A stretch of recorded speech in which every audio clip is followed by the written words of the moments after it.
All right, welcome back. We have been covering this story since its inception, and boy, has it taken some twists and turns. We're talking about a curious case of the Office of the Public Auditor, the Contractors Licensing Board, and JMI Edison. And we have really gone in with the Public Auditor, BJ Cruz. We had a very lengthy interview, which prompted a response and a statement from JMI Edison. And so we actually have John Ilao in the case. We have a link, a Zoom room. Really looking forward to getting his side of this very juicy story. John, thanks for joining us. Good morning. Good morning, Chris, and good morning, Bree. Thank you for having me. Yes, I guess let's just start with just your overall response to everything that's transpired. Is this really a case of a bro helping out another bro? Well, bro and sis, just to give a little bit more background on this is that we initially inquired GIAA and we FOIA'd our competitors' bid documents, and they're supposed to provide us all the procurement records, and they could withhold proprietary information like pricing or formulas. But GIAA was not supposed to withhold the licenses, business license or contractor's license. So when we FOIA'd GIAA back in September, they didn't give us any of that. So we couldn't immediately launch a protest. So we had to go to CLB, and we asked CLB, was Menzies or ASIG licensed back in September 13? And CLB responded back to us in September 17 that they weren't licensed. So we had that on email. So in November, Menzies met with CLB, but prior to that, we launched a complaint officially with CLB to investigate Menzies because they were doing contractors' work at GIAA for the past 5 years without having a contractor's license. So we did that officially after we found out. So that's the part maybe that the OPA might have overlooked, that we've been complaining, and we made official complaint back in September. And that's where a lot of people had just assumed that we were rushing the letter in December, but CLB actually said that in September that they weren't licensed. Right. So I understand what you're saying about running this complaint, this investigation, while at the same time filing your complaint with the OPA. But there was something that the OPA said yesterday, that the board, the CLB board hadn't met, they hadn't had a quorum since September, and hence there was no discussion in any of the meetings or the copy of the meetings that he received that this entire issue of Menzies was ever investigated. And so him having said that, it calls into question in his mind this the findings of fact that was signed off by Mr. Orsini. Yes, the findings of fact were signed by Buddy in December. However, CLB did issue another finding of facts at another OPA case in November, and very similar case. So as a matter of fact, that's where we got the format from. That's where my brother got the format from, was from CLB's letter that was submitted to the OPA for another case before us. And the other area where we disagree with the OPA is the part that, as per GCA 70109, a citation is issued by the CLB investigators. It's not the board. See, it's only after the board. It's very similar to like a traffic ticket. So, when you get a traffic ticket by a police, you get issued a citation, right? And then if you want to contest it, then that's when you go to the court and contest it.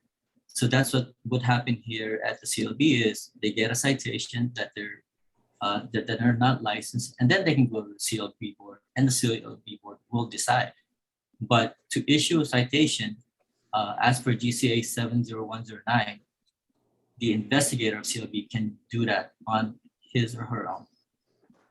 So John? after you filed your complaint with the CLB, did they conduct an investigation? And did you receive the findings of that investigation, which you presented to the OPA? So the Menzies met with, because we were the complainant in September, right, to CLB. So CLB had to inform us when they would meet with Menzies. So they met with Menzies once or twice in November. And then, so they did an investigation after that. And that's where the letter came out of. So on the two findings, the first finding was really, CLB stating that Menzies did not have a license. The second finding was that the work at GIAA required a contractor's license. And that's all the letter, that's the content of what the CLB letter had, was just those two findings. There wasn't any manipulation of any other thing. It's just, those are pretty straightforward and factual. So you have the copies of those letters? Yes, I just sent you also a copy of the CLB letter that they wrote in November for another case, which is very similar to our letter, our formatted letter. John, I asked the public auditor this question. It kind of seems like there's, or maybe it just seems that way. Correct me if I'm wrong. It seems like there are two issues going on here. One is the issue of JMI Edison trying to say, hey, they don't have a contractor's license or a business license or the specific special license that I guess they're supposed to have, right, to be doing a business on Guam. And then there's the whole bro issue where the public auditor had said that it was troubling that your company had such easy access to the contractor's licensing board via Sunny, Buddy, or Orsini. So in your mind, are these two separate issues? Because in some ways I could maybe understand why an audience member would think that you're bringing up the fact that they don't have a license to kind of deflect from whatever actions you may have taken in the emails that the public auditor talked about. Yeah, unfortunately, it just became intertwined because of the auditors, the OPA's ruling. But really, if you go back since day one in September, when we FOIA GIA, we communicate with the CLB, the staffer gave us the information that they weren't licensed. So, you just got to go back from the beginning rather than start at December. And that's when, I wish, the auditor should have conducted a full hearing. So that way he can call us all stakeholders in, people from Menzies, me, GIA, and get the whole story, because all the opposing counsels would have asked us all these questions. And so the OPA would have been more informed with all of us testifying in sworn testimony. The OPA did kind of take issue with your first release that said he was manipulated, and he was very defensive about that he's not easily manipulated. What can you kind of explain what you meant by that comment? Well, to us, we're coming from the perception that, from the background that, these are the facts. Our competitor is not licensed. They've been doing this contract for more than 5 years, and this is a renewal contract, and GIA chose to still continue with the current contractor that's unlicensed. Now, what's the point of anybody in Guam getting a contractor's license, if the OPA is not gonna help enforce that, which the CLB is trying to do? John, Okay. Go ahead, Bree. Oh, no, I was going to say, I do have a copy. Thanks for sending that over, of the December 22nd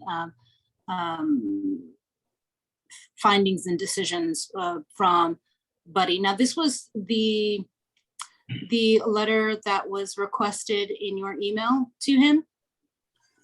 Yes. Okay. And, when my brother sent that, it was really up to CLB to modify it or change it, or not even sign it. And just ignore it. But but these are pretty straightforward facts, and we believe it's true. And if you look at the format also, but what they wrote in November is very similar. Right. Just look at the But what the OPA was saying is that in order for this findings and decisions to be issued, it had to be approved by 4 members of the contractors licensing board, and the contractors licensing board hadn't had a quorum since September last year.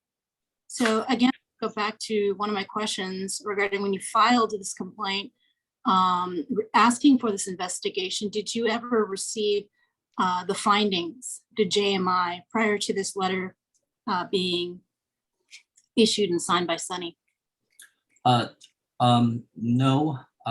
So this was essentially their response based on their investigation. I suppose we could FOIA it, whatever their investigation is, but this is their official response. So and really, this citation does not need board approval. That's based on GCA. So is this a citation that we're talking about, John, or is it a findings of fact? It's a findings of fact and a citation. Now, if Menzies wants to argue against that, then they can request for a hearing.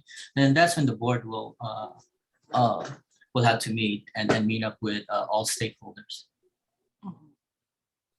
John, have you guys had any type of business relationship with Menzies over the last few years as a subcontractor? As far as I recall, no, but we were the company that installed this baggage handling system 5-6 years ago.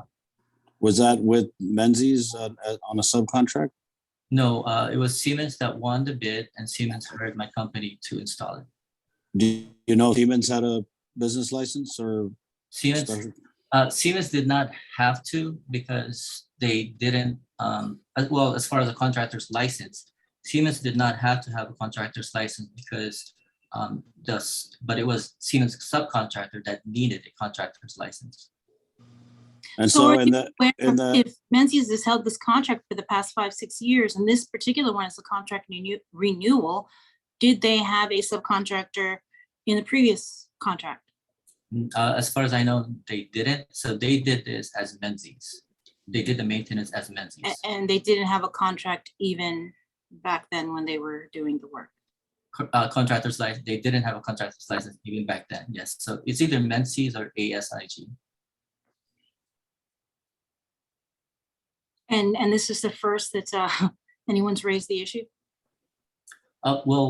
Yes. And we're just surprised that GIA did not give us the procurement records in the first place. Otherwise, this whole CLB question would not have been too much of an issue, where we had to get an answer on the OPA's deadline on December 27th.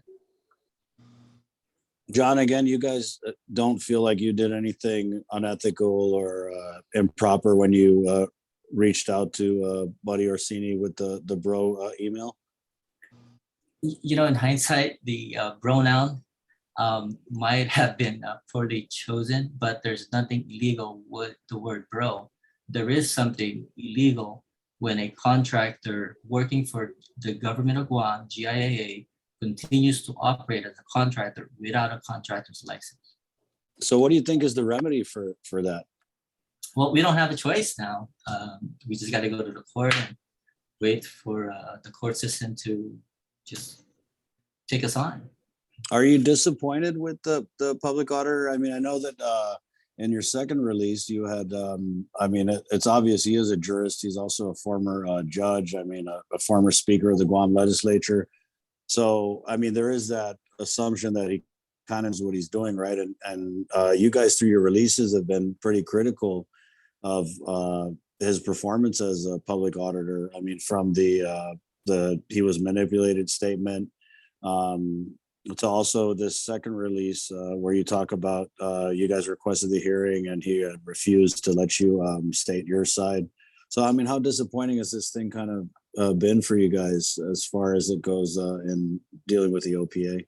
Oh, it's disappointing in two ways. Not only are we fighting, spending money with our lawyers on the OPA, but now we got to spend more money when we go to the court system, whereas if it stayed in the OPA and if we had a full hearing, then all the stakeholders would have been sworn in and the OPA would have learned more about the history from September, not just basing his decision on December, and solely on the word bro, which is, again, is not illegal.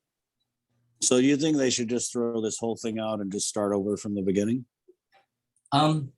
No, and this is one of those, I think, important cases for the Guam contractors, for this to play out in court, and also a warning to the off-island vendors that, you shouldn't just do business in Guam and expect to get away with just a business license. You need to comply with Guam's laws and regulations. And sometimes, or most of the time, you will need a contractor's license. Are you aware whether or not Menzies, since they were ranked the highest offer, has already applied and has received a contractor's license? I mean, time has passed. Yes, as far as I know, they haven't, but they would, they would probably go through certain challenges if they do, because they have been operating without a contractor's license for more than 5 years. And that's what I'm sure the board will take that on too. I'm sorry? Are you aware if there's a fine or a penalty for that, or? There is, just like pretty much like the Marble case. The CLB board can fine. Remember on the Marble case, can fine 50% of the contract. So this would go in line with similar to the Marble case, where the CLB can do as much as 50% fine from the start of the contract, which is 5 years ago. And who would have to pay that, the contractor or the airport, for allowing this to persist? I don't know. When do you plan on filing the complaint, the lawsuit? Very soon. I think the deadline is within 2 weeks. John, what's your message to other businesses out there? Because we've seen many procurement issues, not just being settled at the OPA. I mean, people have a lot of questions about a lot of procurements that have been done during this pandemic. So, just given your experience with this whole debacle, what would you say to other businesses out there who are trying to bid on Guam contracts?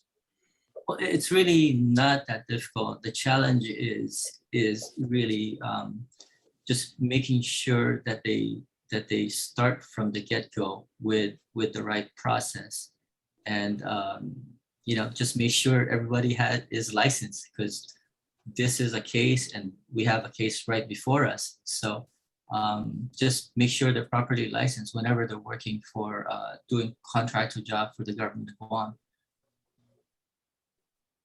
Thank you, John. Bree, did you have anything else?